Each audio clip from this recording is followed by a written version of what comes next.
Hey, welcome to a Pnimis HaTorah, Parshas Devorim, Zion of Tafshin Pei Aleph, getting into the home stretch of of the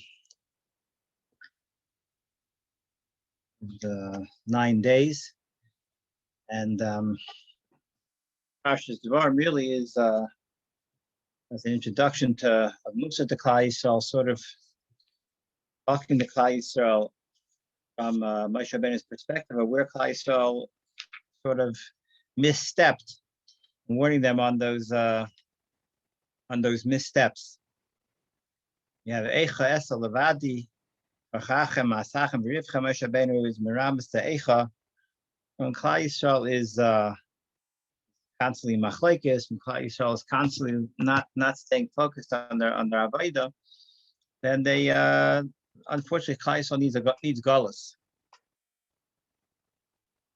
The avodah of a yid in these 9 days is probably multifaceted.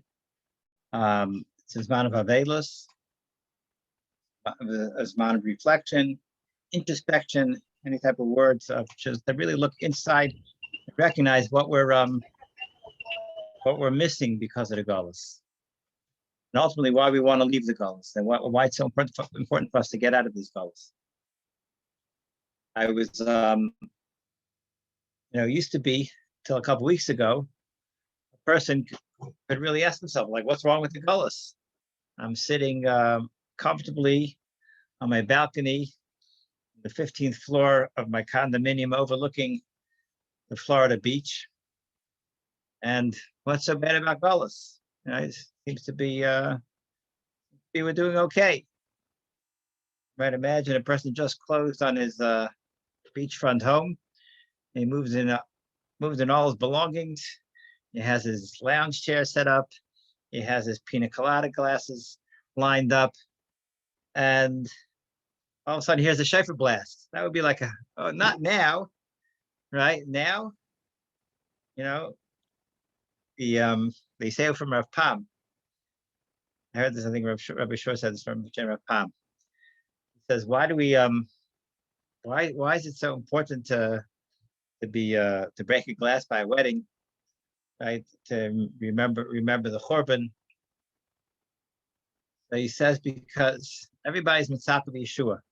Everybody, we say but we mean it, right? But is there anything that's a steer to that? So he says, every chassan and kala, of course they want Mashiach to come, but they say not today, after the wedding. I don't want Mashiach ruining my wedding. Right? So every chassan and kala, in as much as they're so focused on the tremendous accomplishment that they're accomplishing, but at the end of the day, there's some personal, personal desires in it. Right? So on that day, the chassan kala are a little disconnected, and they're saying, "Mashiach, great, please come, Mashiach, but not today. Wait till tomorrow."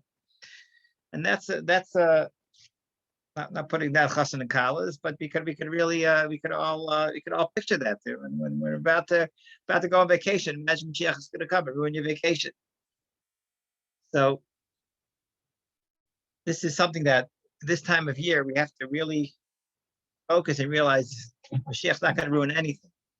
And without Mashiach, we have nothing. And any distraction that we're taking to sort of soothe the galus is just a band-aid. It's just a soothing. And the real tikkun of it is Mashiach. The Gaon says a very interesting statement. I'm not sure where the Gaon is. I heard it from one of my children told it to me. Probably, I'm guessing it's in Mishlei. He says like this: that everyone runs after Hanas Haylam Hazeh, Taivas Haylam Hazeh. He said, what is the pursuit of Taiva? Why is everyone running after pleasure, earthly pleasures? Taivas Achila, Taivas this, Taivas that. Why are they running after it? So he says that because Haylam Hazeh, existence in Haylam Hazeh, is one big tsar. Haylam Hazeh is tsar, right? We're all mitzumtzum, right? We're so limited. right? We have such ratzon, we want to do so much, we want to accomplish so much, and as Yidden, we really have ritzainus, because our ritzainus are such that we know we have to connect to HaKadosh Baruch Hu, which is everything. So we know everything is in our sights, and here we are in a growth that's just like literally, imprisoning us, and it's imprisoning us, our intellect. It's trying to imprison our ritzainus. It's imprisoning us in very, very chumiyistic, gashmistic ritzainus. Mele be'emes olam hazeh, from that perspective, is molei tsar. What is taiva? When people get involved in running after another olam hazeh, that's the opioids, right? People are trying to be mafik the tsar. They're trying to lessen the tsar of olam hazeh. Running after olam hazeh, a good meal or a good vacation, or some sort of funny entertainment. What is it? It's nothing. Right afterwards, you're right back to where you started from. The Tylenol has worn off. Right, it has a limited effect to be mafik the tsar. It eases the tsar of olam hazeh. That's what the pursuit is, just easing the tsar. You know what? You don't have to have the tsar. Right, our entire horizon, entire perception of the world and of ourselves can be totally transformed into one of our gadol and simcha mamish, and that's what Mashiach is. Mashiach is this no more tsar. When you look at the goals and recognizing goals just supplies us with tsar and it tries to give us an addiction to opioids, right? All sorts of painkillers, which come in the form of sports and watching sports and entertainment and running here, running there, and eating this and eating that. All that is just Tylenol. And to recognize this time of year that we would not have the tsar b'chlal, and we would be able to have a life that opens up to us with a tremendous simcha of connection to HaKadosh Baruch and HaKadosh Baruch Hu's world, which is really just waiting for us to connect to. That's looking at golos from our perspective. From our perspective, right? The world is just a place that does not provide us with anything more than struggle.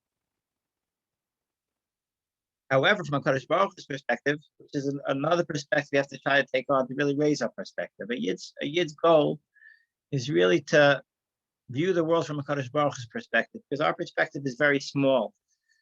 But if we try to expand our perspective to HaKadosh Baruch Hu's perspective, that's a much higher madrega.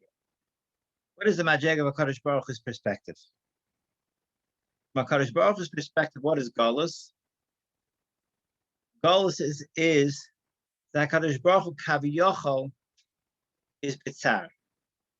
That's really a person has to try to envision HaKadosh Baruch Hu, Melech Malchei Amlachim HaKadosh Baruch Hu, he's everything. And he invested himself totally in Olam Hazeh to provide Klal Yisrael ultimately with the greatest hatava. And in that pursuit, HaKadosh Baruch Hu allows himself to be trampled on, to be trounced, to have his name mechulel.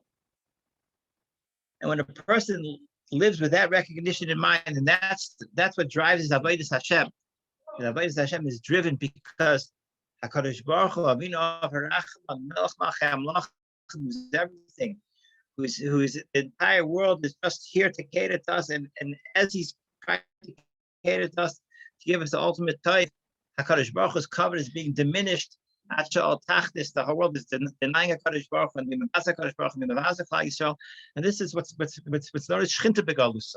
Right, the Shchita is misgaila ba'afra kaviyachal. Like the Shchita is kila rolling around in the lowest points of the world, and this is a perspective that a Yid tries to connect to really feel HaKadosh Baruch Hu's tzar, meaning to feel one with HaKadosh Baruch Hu and to feel HaKadosh Baruch Hu's perspective of the tzar of the Shechina.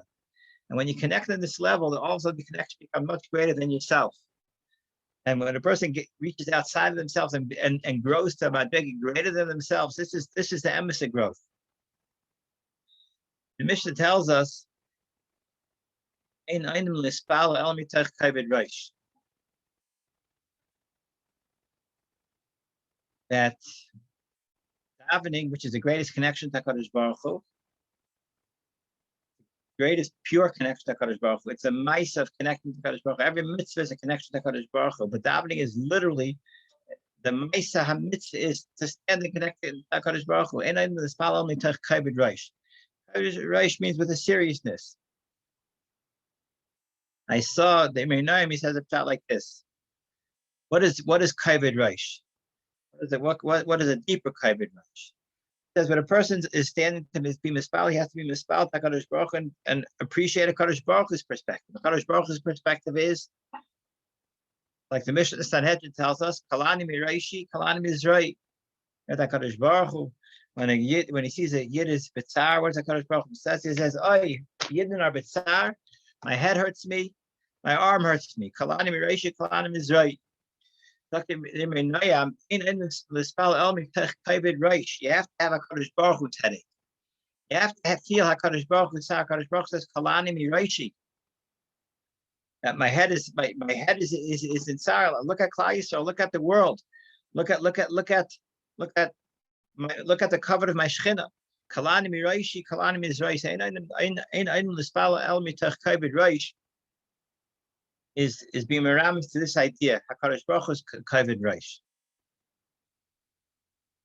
This is the highest form of tefillah, that a person rises above his instinct. He rises above his humanity, which is just something that wants to grab, and your gashmistic nature is just give me. And when you get to HaKadosh Baruch Hu's perspective, it's just a person becomes a being that just wants to be native to others, just wants to make the world a better place. And it's not about the covet he's going to go into get from it, and not about the physical pleasure he's going to get from it, but rather it's the bakashas hashleimus, like you learned today in the Mesilas Yesharim. The highest level of a person of motivation is shleimus. HaKadosh Baruch Hu's ratzon. HaKadosh Baruch Hu's ratzon is that we should be shalem. The shleimus gives us an ability to be mekabel all the type that he wants to give us. That's what we want. We want HaKadosh Baruch Hu's ratzon. Nefesh HaChaim, when he explains tefillah, right? This is how he explains tefillah. Tefillah is the way tefillah. Every chelik of tefillah, even your bakashas of das and tshuva and geula and refu, all these true bakashas are not because I want to be gesund so I can have a good time, or I want to have das so I can prove to everyone how smart I am. It's all because HaKadosh Baruch Hu. When we don't have das, we're lacking. When we're lacking, you're lacking. So HaKadosh Baruch Hu, for your covenant, give us das. For your covenant, give us slicha. For your covenant, give us parnasa. For your covenant, give us refuah. Because when we're not feeling well, HaKadosh Baruch Hu, you're suffering. The Maharsha says, makes a connection from Gemara Brachas to this Mishnah Masechah Sanhedrin.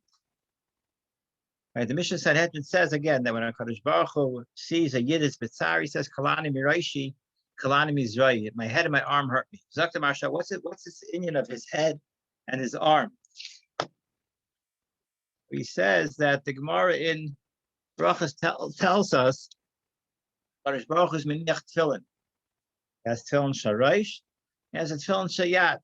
What does it say in HaKadosh Baruch Hu's tefillin? HaKadosh Baruch Hu's tefillin just talks about how wonderful Klal Yisrael, the highest esteem he has Klal Yisrael, Klal Yisrael, how much he loves Klal Yisrael.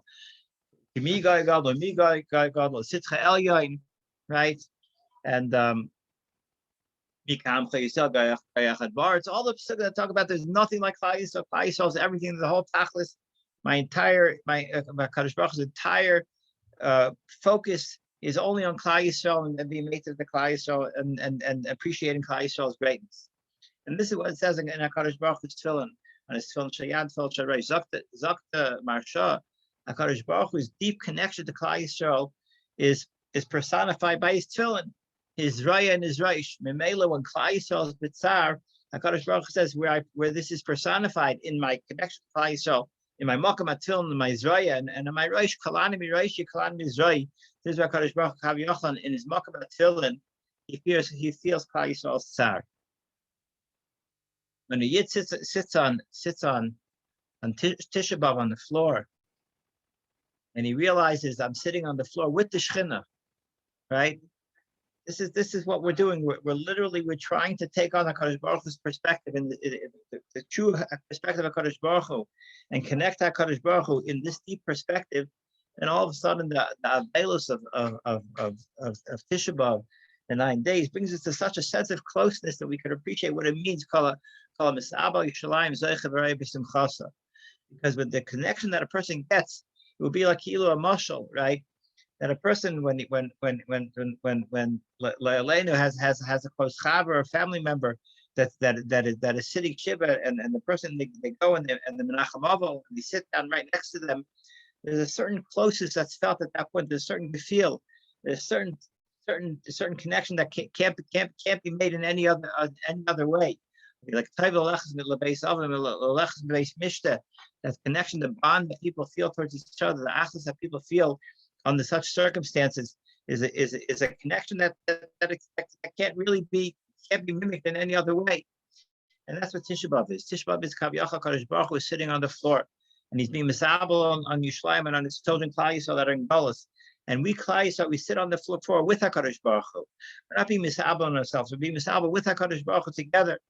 And this is a derech of avodah, a depth of avodah that ultimately is viewed as the highest level when a Yid lives in a Kadosh Baruch Hu world and from a Kadosh Baruch Hu's perspective. That can be zeicha to make tremendous tikkunim and tremendous connections in these days, and not to let them just go by, hoping that they're going to just can't wait till Monday at Seis to put this all behind us, but rather embrace this manim that are here ultimately to give us madrigas, to give us a connection to Kadosh Baruch Hu that cannot be gotten any other way. If they could be gotten another way, Hashem would give us a different way to do it. But this ultimately is a connection of Kol Mitzvah, Yerushalayim, Zech, Simchas. Connections are made that cannot be made other ways, and ultimately this is the key to the Geula. To grace Zachem Hashem. Sach Siyat Shmaya and Bias Koel Tzedek, the Binyan Beis English Meher Yameinu. I get Shabbos.